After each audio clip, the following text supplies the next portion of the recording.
Okay, evening everyone. Thanks for joining me. And I see you all silent, so thank you. Those mics are off. I've put a couple of things that might be useful to you on the screen right now. So have a look at those. Obviously, depending on whether you're a mobile user or a desktop user, your ability to control the screen will be slightly different. So just make sure that you are comfortable with what you're seeing. I will, I think, begin in terms of introducing myself. So some of you know me very well. Some of you have never met me before. So my name is Tanya Wyatt. I'm an exercise, nutrition, and lifestyle coach. I'm also a health presenter and a published health author. I'm based in London, but as you can hear by my accent, I'm actually South African. So a lot of South Africans on the call, and equally some UK-based people, some London-based people, in fact.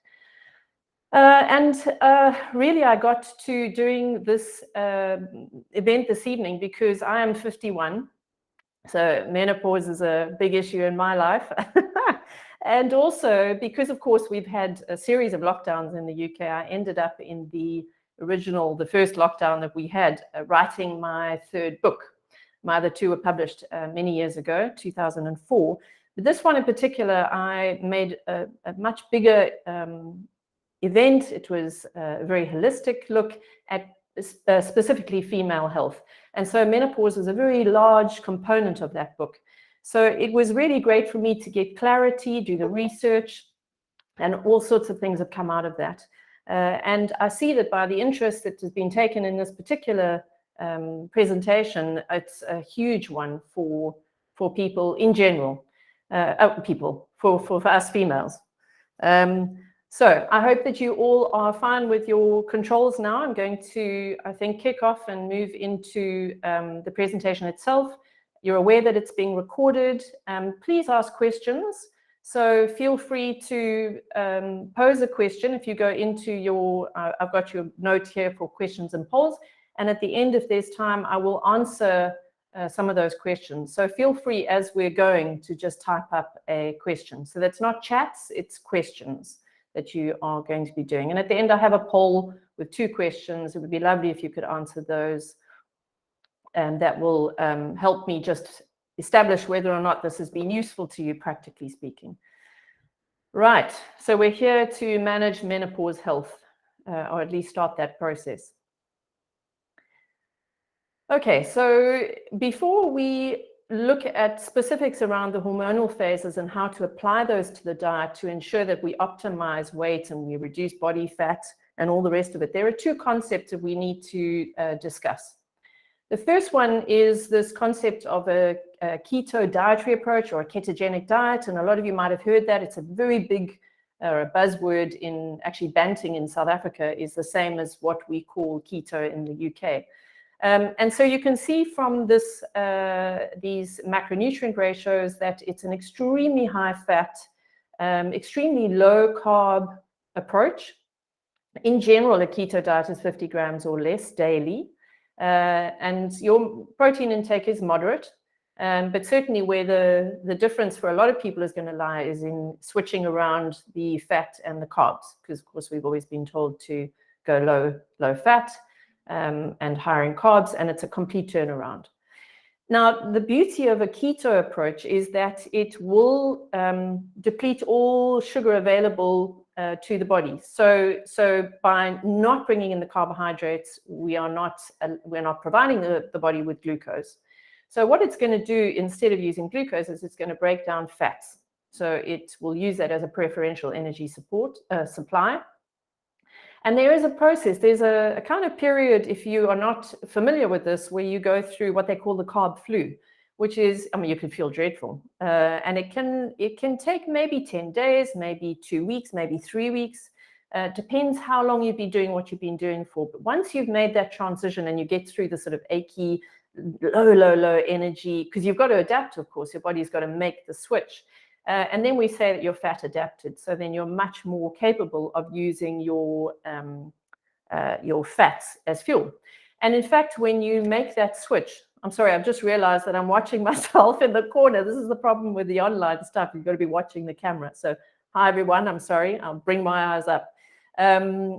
Essentially, what happens is that you start to produce ketones, and those are used as fuel. And that's why it's called a ketogenic diet. So you may have heard that term. Simply because you're pulling fatty acids out of the fat cells, you're switching them into ketones, and then the liver and the muscle cells are using those ketones. So it's a really nice system.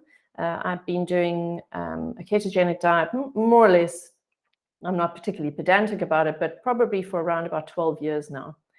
So it really is a very useful, practical thing to incorporate.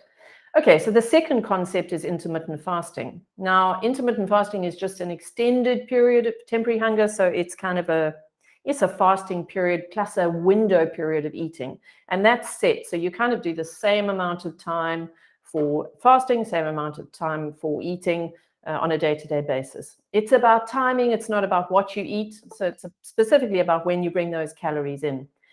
So what this does is it empties the fuel cells, so your muscles and your muscle and liver cells. It empties those cells of fuel, and then it forces the body to, again, draw more of those fatty acids out of the fat cells and convert those to use the stored fat. So you've got these two, essentially through the ketogenic approach and or the keto diet and through this concept of intermittent fasting, you're now pulling all these excess fatty acids out of the cells, out of the fat cells specifically. And again, you're producing these ketones, which are made from the fatty acids that you were storing as fat. So it's a fantastic opportunity to start diminishing body fat stores. In terms of females, we're much, much, much more sensitive to calorie restrictions. So some experts out there are really, really anti-fasting for women. Some are very pro it. Look, for me personally, it's worked extremely well. I'm leaner, I guess, at 51 than I probably was, I would think.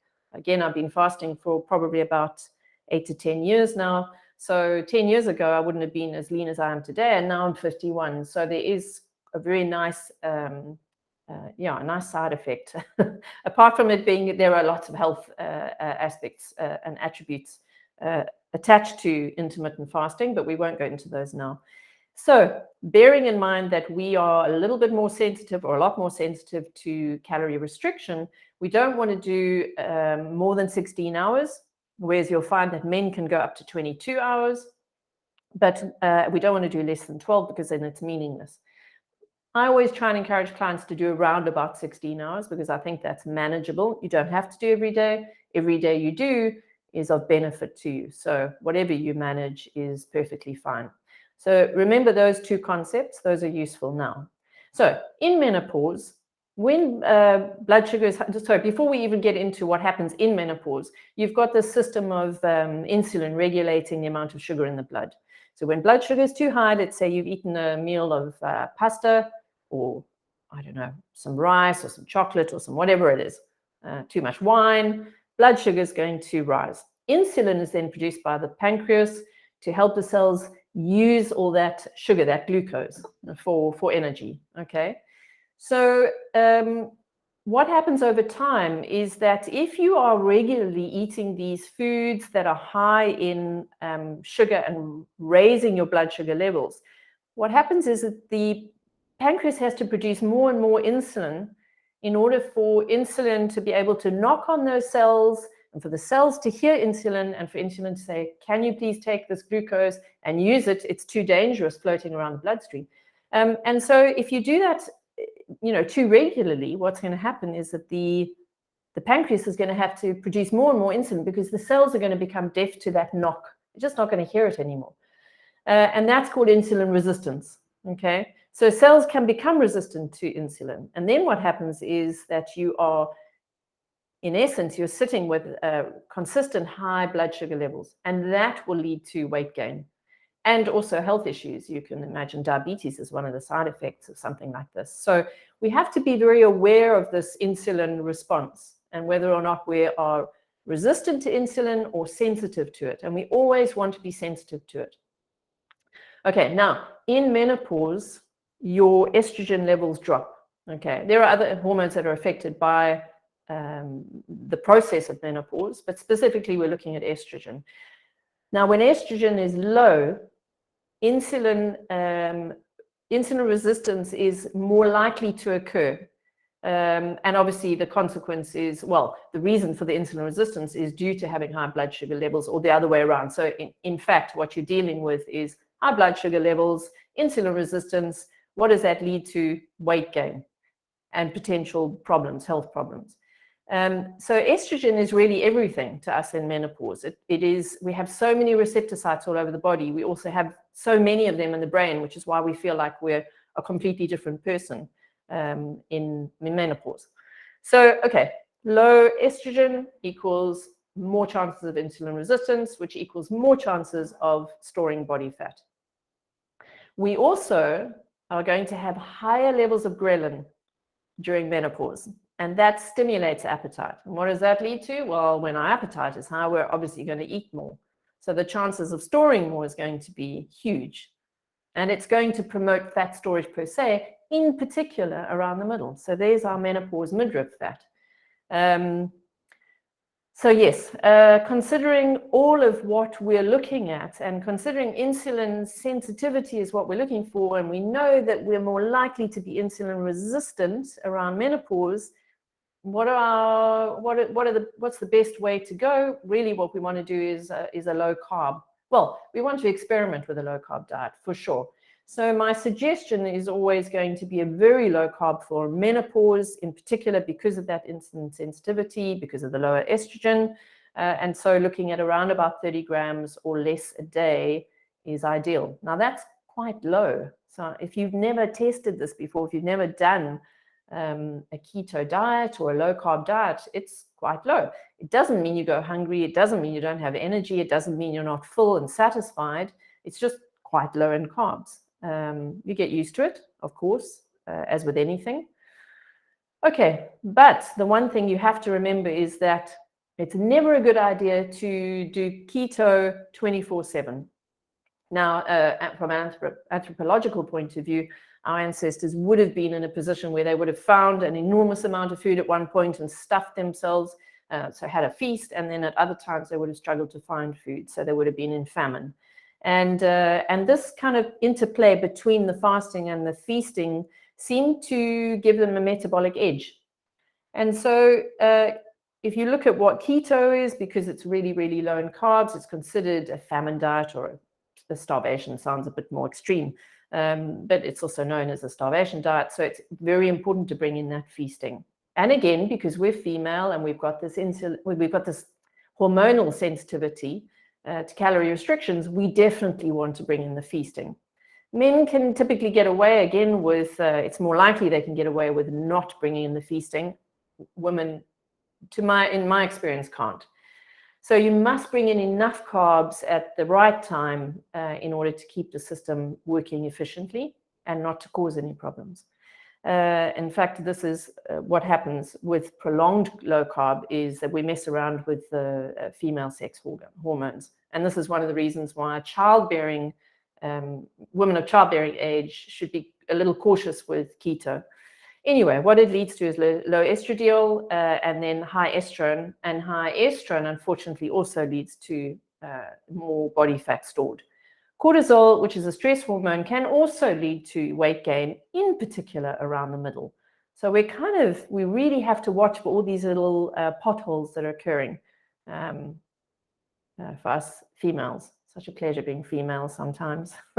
Actually, it's always a pleasure being female. It's just comes with some hang-ups, some issues. Okay, so keto cycling is really going, it's going low carb, and then throwing in at least 1 day a week of a high carb, and that's anywhere up to 200 grams. So if you're a particularly active woman, I would say 200 grams is great. Personally, I think a 3-1-3, so 3 days of keto, 1 day of feasting, or high carb, and 3 days of keto again, that could be what your week looks like. So it's 3-1-3. You could also do 2-1-2-1. So 2 on, 1 off, 2 on, 1 off. Again, depends how active you are. So you'd need to experiment a little bit with that, assess it, see how you feel, see what works. Don't be shy to experiment because, of course, you will have your own absolute ideal. I can't possibly know what your ideal is. We're all biochemically different, so we really do need to do a lot of experimenting in order to get to our ideal. So I suggest that you do that. If you are not quite at the point where you're through menopause, so you're still perimenopausal, this is a very nice protocol that I use, developed by Dr. David Jockers, who I follow. He's an American doctor. And this is his suggestion. Now, day 1 would be considered the first day you start to bleed on your menstrual cycle. And you can see that the colors are matching on certain phases. And that just means you do the same thing on the pinks and you do the same thing on the blues. So day 1 to day 10 of your period, counting from day 1, estrogen is quite low. All the hormones are coming down. So we know that estrogen is linked to that insulin issue. So we know we're less insulin sensitive and therefore more likely to store our carbs as body fat in those first 10 days. So what we're going to do then is we're going to do our intermittent fasting. Let's call it 16 hours. And we're going to do a very low carb intake. So that's 30 grams or less on a daily basis. Okay, which is essentially what we're doing if we're in menopause. All right. So menopause kind of looks like day 1 to 10 of this particular protocol. Then on day 11, 12, 13, and 14, and possibly even 15 and 16, if you ovulate slightly later, so you're going up to ovulation, our estrogen is rising. And so we're much more insulin sensitive, which means we can consume more carbs and they won't be stored as body fat so easily. So we feast. Okay, we don't do the fasting. We bring in breakfast. We bring in high carbs. So we're going 80 to 200 grams on this protocol, again, depending on how active you are. And then day 16 to day 22, we're back to exactly what happened on day 1 to 10. So we're back to being low estrogen, less insulin sensitive, and then IF with low carb intake, etc. So we're just rolling it. Okay. Same day 23 to day 28, we've got estrogen rising. We're more insulin sensitive. We can eat more carbs. We're not going to store as much. We go feasting. We don't fast, and then base it on activity. It was always very frustrating to me being perimenopausal because periods are, the cycle goes all over the place. So I'll be counting I'm on, I've got to day 21, 22, and I'm so looking forward to my high carb. And then, guess what? My period arrives on day 23. So I'm like, okay, I have to wait for the next cycle before I can bring in those high carbs. So it's very annoying. Anyway. It's a great protocol to follow. I find that it works particularly well for me. So I'd encourage you to try and use it, see if it works for you. I thought it might be useful for you to see a sample diet. So in other words, taking exactly what I've just suggested and then looking at what that actually can look like. So on the top is your menopause keto side of the diet, plus your perimenopause phases, day 1 to 10, 15 to 22. So you can see it's extremely low in carbs. You've still got your protein, you've got your above ground veg, you've got lots of fats coming in. And, quite often the question I get asked is how much fat is a lot of fat? And you could see that, they talk about sort of 70 to 80 calories. I'm not a big one in fact, I hate the idea of counting calories. I hate the idea of weighing anything. I hate the idea of measuring anything. I really, really do. And I think it's only one step away from climbing onto the diet wagon. So I'm really, really, I never use those terms when I'm working with clients. I put it there just to show you what it looks like from a ratio perspective. But if I was working with my clients more closely, I would, at a deeper level, I would be more inclined to show them or to suggest what they experiment with. And often with my clients, if we're talking this low in carb, I'll suggest that they add 2 or 3 tablespoons of some sort of fat to both their meals in order to try and start to establish how much fat is ideal for them at their particular meals. Now, and what you might want to know is that the body has a very distinct food language that it speaks. And this is another thing that I will work with clients on, is getting them to understand what their body is saying, because it's clear when you know what to listen to. And so you can actually work out almost to you can be very precise in working out exactly what you should be eating at what time of day, depending on where you are in terms of not only your cycle, and I'm not talking just this kind of thing, but looking at the type of protein, how much, how little fat, how much, how little carb, what kind of carb. There's a great deal of detail that we can go into on this. So this is a very top level picture, but it's useful all the same. So you can see that first one, I've got around 20 grams of carbs. You don't need to worry about above ground vegetables or salads. They don't really count. We're not going to be too pedantic about it. Then you've got your menopause keto cycle days. So you're going high carb, and your perimenopausal days, those 2 phases where you're going higher carb and you're not fasting. So you can see you've got breakfast, lunch, and dinner, and that amounts to, I think, about 105 grams of carbs. So it's a kind of relatively high carb day. So that gives you an idea of what something could look like if you were following those protocols. So moving on from that, we close off this section, and then we're now going to look at how to activate brown fat stores. Now, for me, this is a treat, because this is something you can do without even raising a finger. So the idea of burning fat and not having to do much is very appealing to a lot of people. We have 2 types of fat, so white and brown. White is the stuff we don't particularly like. It sits around the vital organs. It is where we store the excess energy, which is what gives us the look that we don't particularly appreciate when we pick up weight. Whereas brown fat is metabolically active, so it breaks down glucose, fat molecules, and it generates and of course helps us maintain body temperature. So you know that as you create or manufacture heat, you actually burn calories in that process. So just the mere process of activating this brown fat will help us to just simply burn calories. So that's a very nice thing to have happen. And of course, as I say here, you can recruit some brown fat from white. Okay, depending on your daily activity. So let's look at what we can do to increase that recruitment. And they're not all pleasant, I must actually warn you. So cold showers, if we're talking kind of 5 minutes at the start and 5 minutes at the end of the day, and I mean, it's just cold water.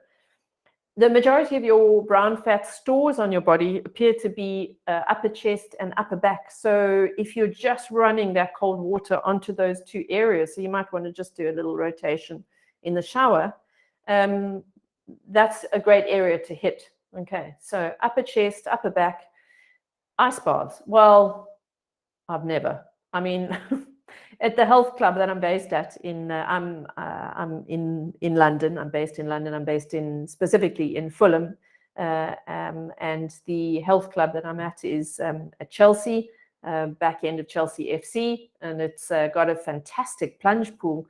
And a sauna standing just outside it. And the plunge pool is around about 11 degrees. And it's literally one of those where you can't, it's like, for my South Africans, it's like going into Clifton water or Camps Bay water, frankly. Same temperature. So and that's not an ice bath. That's just a cold bath. So hell, if you can do that ice bath, I'll be very impressed. And it's incredibly useful. It'll work very well. You could just keep a thermostat down when you're midwinter and it's very, very cold. The research suggests 2 hours daily at 90 degrees should actually stimulate this. Being outdoors in cold weather. I don't know if any of you have seen Tim Ferriss's book, The 4-Hour Week. The 4-Hour Body. He's written 2. 4-Hour Body. In that, you'll see images of him training outside in the snow in t-shirt and shorts. And that's why he's doing it. He's recruiting brown fat. My tip for clients, I've always used this for years, is just put an ice pack. Put 2 ice packs on the front and 2 ice packs on the back. Wrap them in something wet so that you are keeping them cold, but you're not going to have ice burns. And then just sit and read a book or watch something, watch a movie. and just maybe have them on rotation if they start warming up. But it's a great way for half an hour. Again, you're not lifting a finger, but you are stimulating something. So you could try that. All right, so moving on from here to menopause gut issues. And I've done a little bit of a series of this on social media. And certainly for those of you on this mailer list for this particular event, I've sent through some videos for you to watch on my YouTube channel around this particular topic. And it is a very big one, and it's something that a lot of my clients have problems with, from a point of view of the bloating and the gas and the fluid retention and all the stuff that comes with it. And again, this is linked to estrogen coming down. So I've mentioned that we have many receptors for estrogen around the body, also for other hormones, but we're talking estrogen here. I've spoken about the brain thing too, and our change in personality almost. We feel like we're a completely different person. And I must tell you a story. I was chatting to an NHS doctor, a female doctor, about something. I think it was, I can't remember what the issue was, but the first question she asked me was, are you menopausal? And I said, let me see. Well, if I'm not working, I'm crying. And she just laughed. She said, oh, yes, that's menopause. She said, in fact, when I finish talking to you now, I'm going to put the phone down and I'm going to cry. So we're commiserating because there's just this thing that happens in your brain where estrogen comes down and you're just like, what? You're a completely different person. So it happens to all of us. All right, as those estrogen levels drop, essentially what happens in terms of gut function is that your bile production is lowered. And because that's part of the digestive process and it aids digestion, it's about emulsifying fats, this reduces your capacity to deal with fats that are coming in. Now, think about it. You're doing a keto diet, but you can't emulsify the fats and you can't lubricate the small intestine. That's going to be a problem. So we'll look at ways that we can increase bile production. But this is what occurs when that estrogen level drops.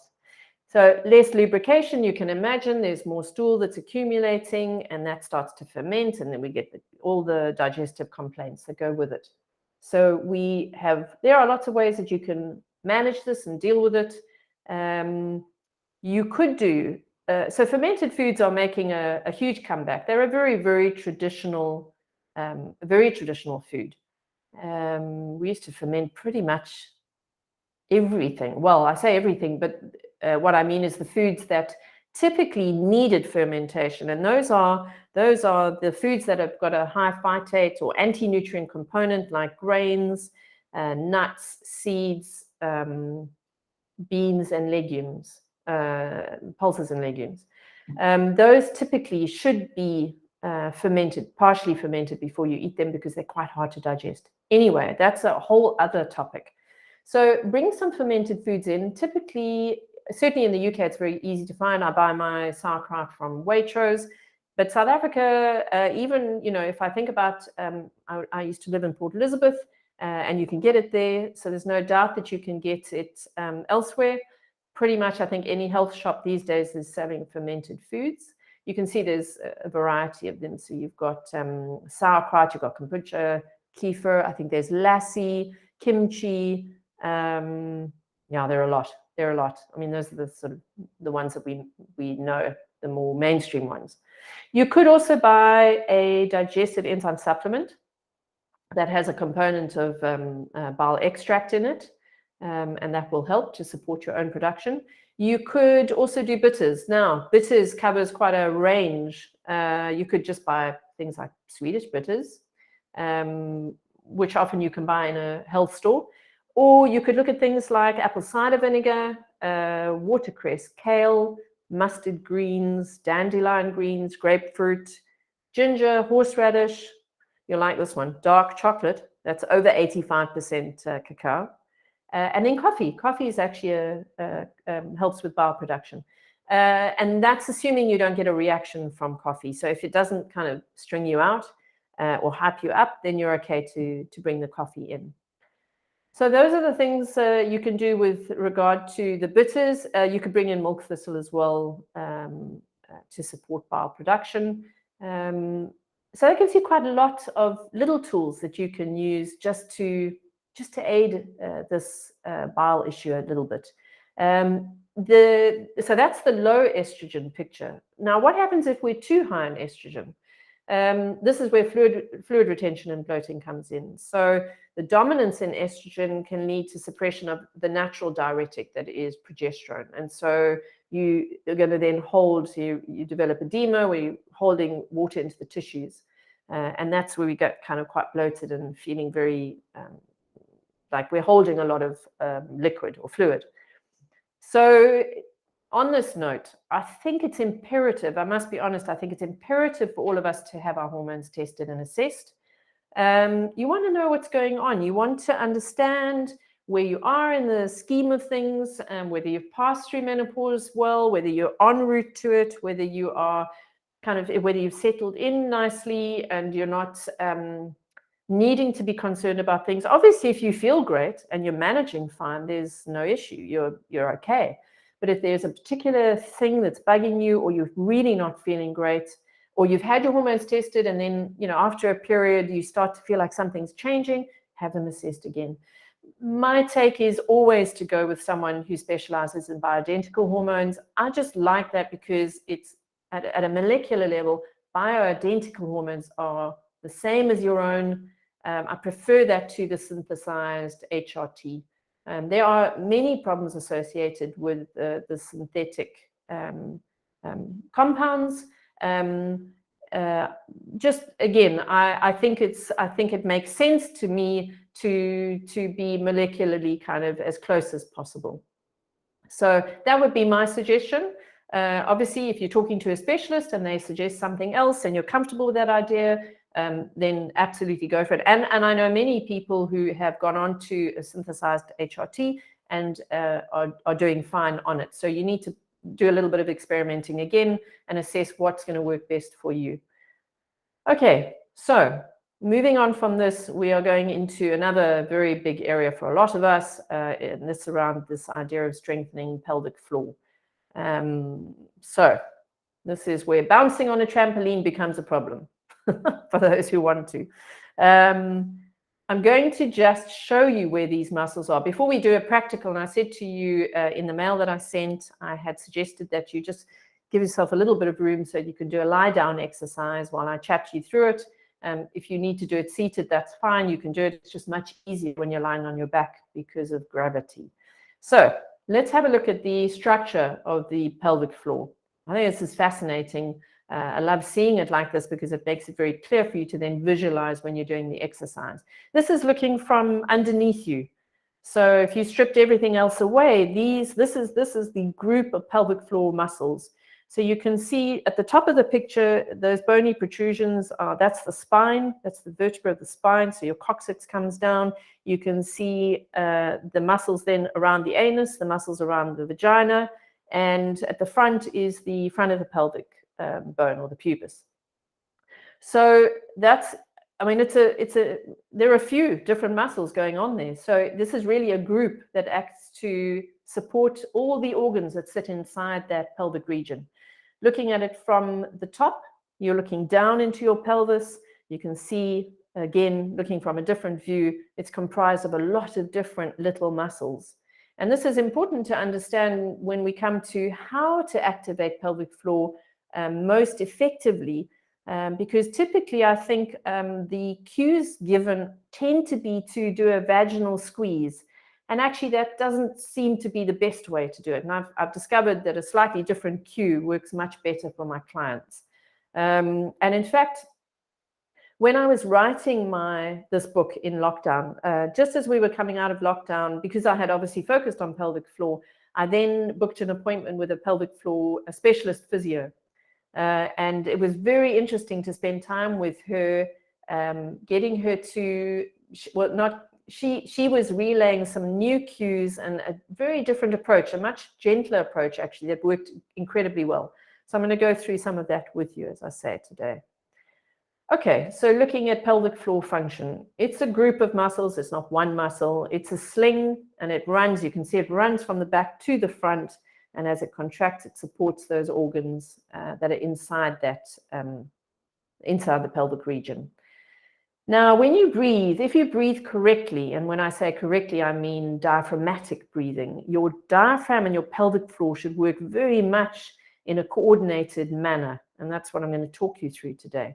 When you inhale, so if you think about an ideal inhale, it's going to look something like breathing in and lifting the belly. So let's imagine that you're lying on the back. We'll go through it, but you're going to breathe in, bringing that belly to the ceiling so that you create space in the trunk cavity for the diaphragm to fall down, because the diaphragm typically sits up here.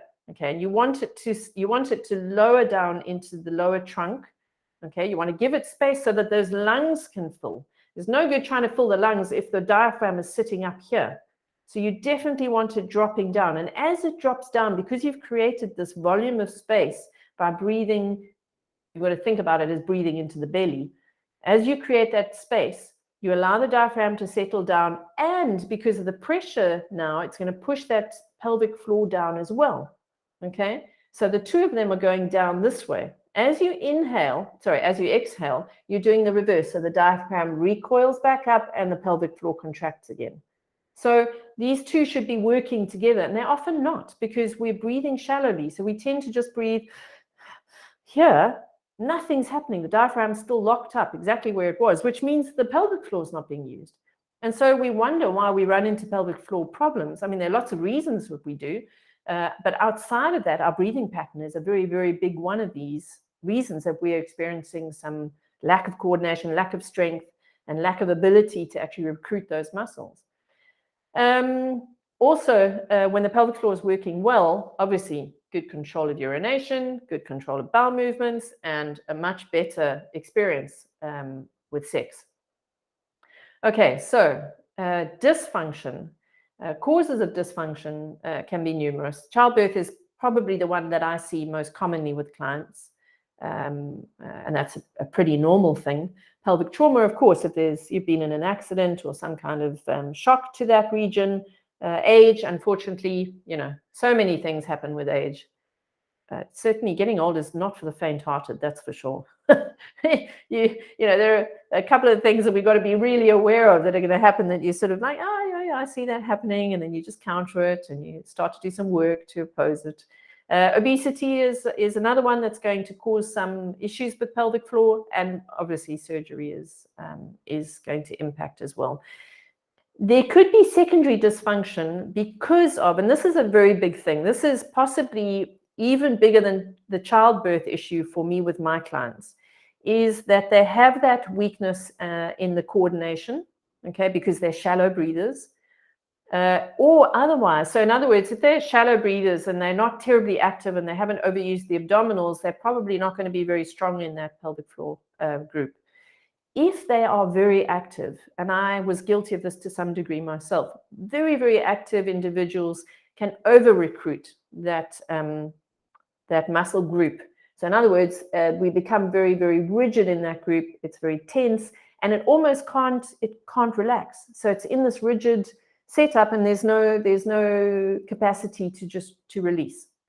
So an over-recruited pelvic floor. So in other words, if you've got tension in that pelvic floor, and in fact, when I saw the physio for this, and pelvic floor physios will do internals, so they'll insert a finger to whatever it is, and they'll ask you to grip, okay? Because obviously, once you contract that pelvic floor, you can grip their fingers. And then what this particular physio wanted to find out was, could I release that? So can she feel the relaxation occur? Because that's really important. And she struggled with me to find the relaxation. So I had to work very hard on finding out how to relax. So for me, it wasn't a recruitment issue, it was an over-recruitment. And it's usually one or the other. Now, over-recruitment can lead to a lot of UTIs, a lot of urinary tract infections, because you can't empty the bladder properly, because you can't relax the pelvic floor. Okay, that's really important. Same with incomplete bowel emptying.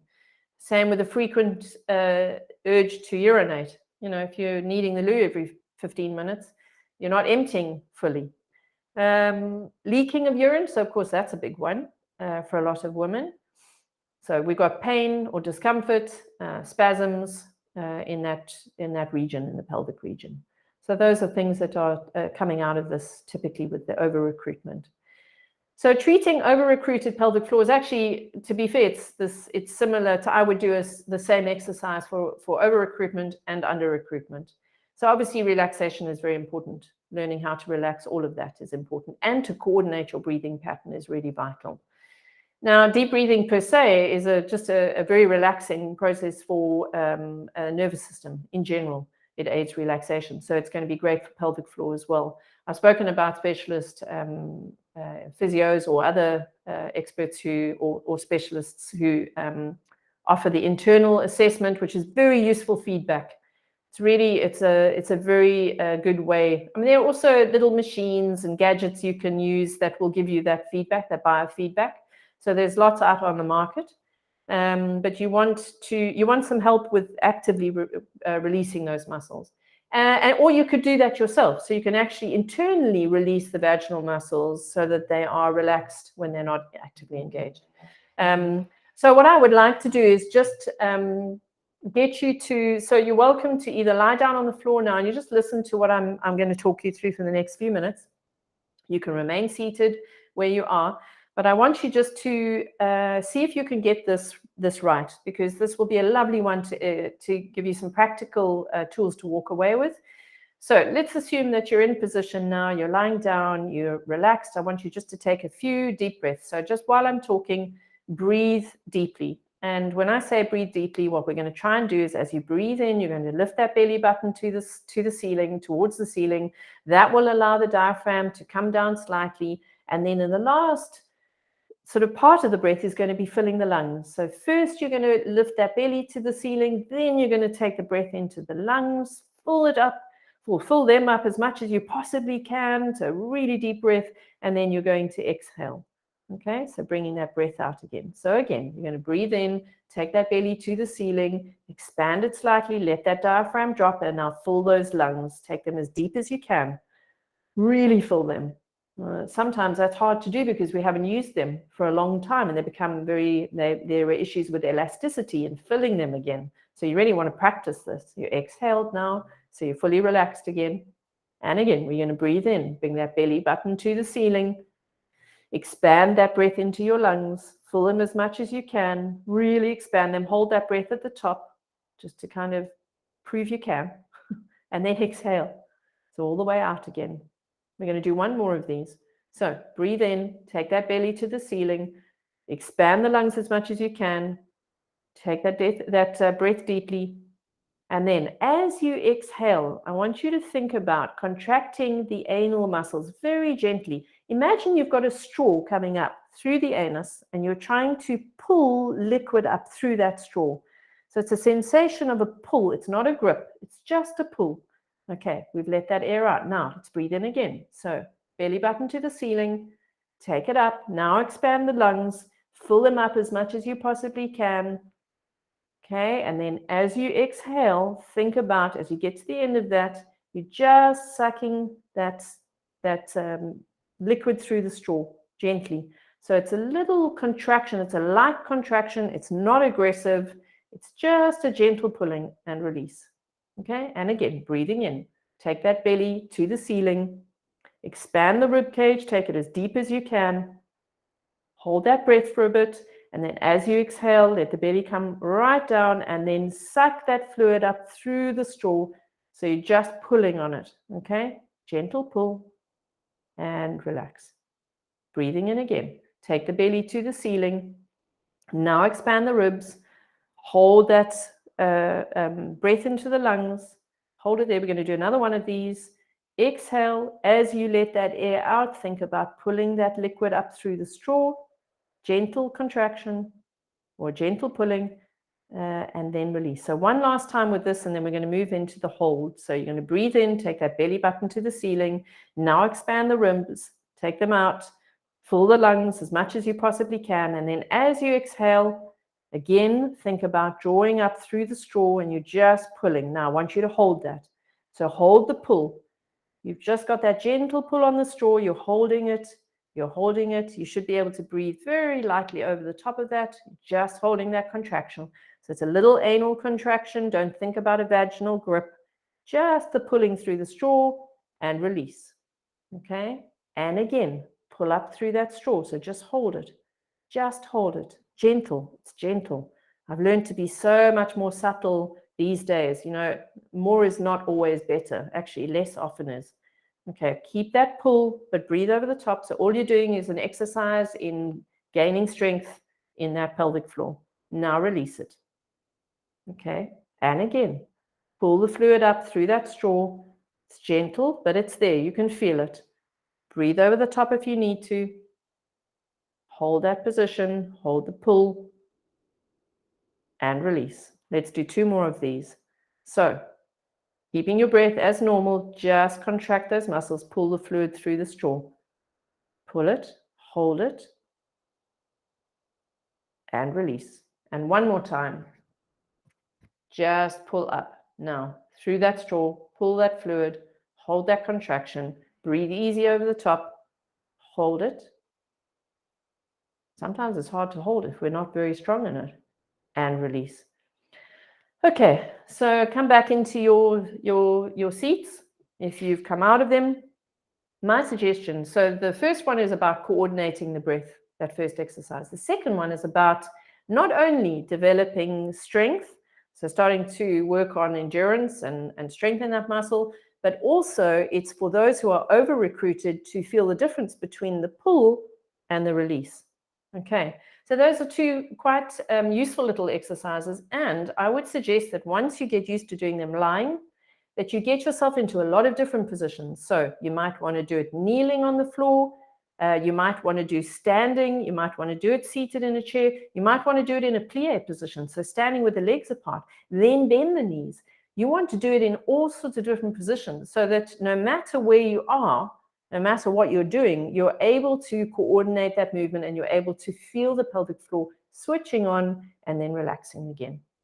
Okay, so that's a very practical tip, and I recommend that you do that. And I recommend you do it. I just do it daily. So when I wake up in the morning, first thing I do is to do my pelvic floor exercise. And I probably do about 5 of the deep breaths, and I do 5 of the holds, and I either do it in a standing or a kneeling, or I just change positions. Okay. So that's pelvic floor. We're moving on from there just to summarize what we've dealt with today and to give you some things just to maybe a little checkbox of things that you can think about on a day-to-day basis. If you're menopausal, we've discussed keto and we've said we're going to stay under 30 grams on a daily basis and we're going to bring in a keto cycle at least once weekly unless we're extremely active and we want to do it more often. We're saying we're doing intermittent fasting for a minimum and a maximum, frankly, of 16 hours. If it's slightly less, that's okay. Definitely don't do more. Perimenopausal women will follow that hormonal protocol that I suggested. And then if you want to do these little tricks, you're going to do the cold showers at the start and the end of the day for about 5 minutes, or you're going to do ice packs and just sit and watch a movie or relax, read a book. You can include your bowel-specific foods or supplements on a daily basis and practice your pelvic floor exercises on a daily basis. But definitely, definitely, definitely have your hormones tested because that makes sense. Then you're not blind, you know where you are, and then you can always bring in some bioidentical hormones if you're having a really bad time and you're not feeling like yourself.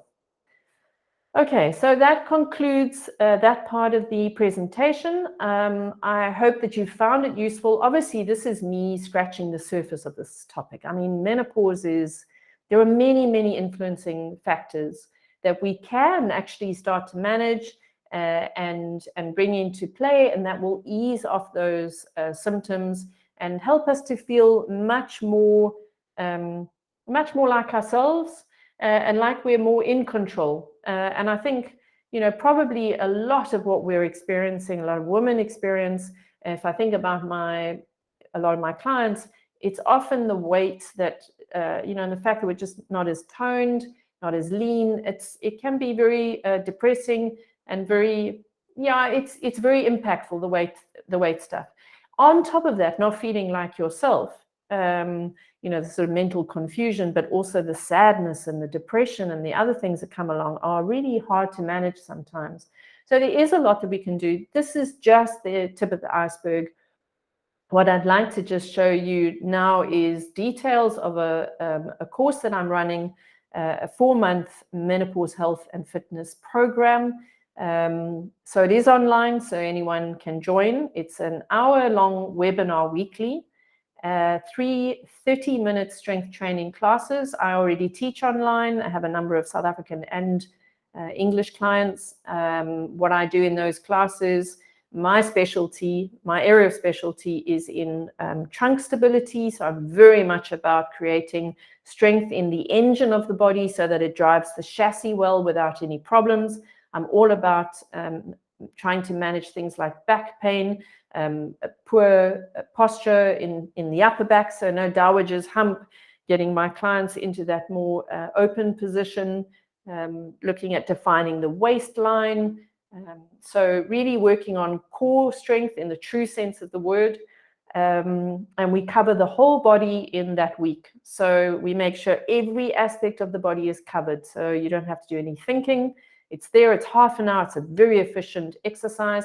And that's the other big thing for me is if you're going to exercise, you want to make it efficient. So you want every second that you're training to count. And that really is a big focus for me. You can see that there are many benefits. I'm sure you've read this slide by now. You're looking at it while I'm chatting. And the details of this course in terms of the length of time, the cost. It's a 16-week program, and it's every Tuesday evening, 7 o'clock British Summer Time. And recordings are available. So I've got a lot of clients who say, look, they can't get to every session, and that's fine. It's very nice to be part of a community of women who are going through the same thing. We can share those stories. We can support one another. And it just is nice to have people that you can interact with. One can't always be there. So recordings are available, which means that you don't have to be stuck for, if you can't make 1 or 2 sessions or even more than that. So please do get hold of me. Should you want to chat more, I'll be sending out an email in the next few days to all of you on the list, giving you details of that program so you can see the topics covered. You can see what sort of detail we go into on a week-by-week basis, and that will give you a lot more information. Right now, we have about 6 minutes left. So I'd love to ask you to do the poll. If you could go into your activities and click on poll. There are 2 questions that I have for you. If you could answer those for me, that would be fantastic. I'd appreciate it. That helps me a lot in terms of future presentations. And if there are any questions, I am just about to have a look and see if I can find any questions. No questions. No one has asked a question. So that's fine if no one's feeling like there's anything they really want to have answered. But we have got 5 minutes. If anyone else does want to ask something, please go ahead and do that. And then if you can complete the poll, you're welcome to leave at any time. And thank you very much, as I say, for joining me and for giving up your Tuesday evening.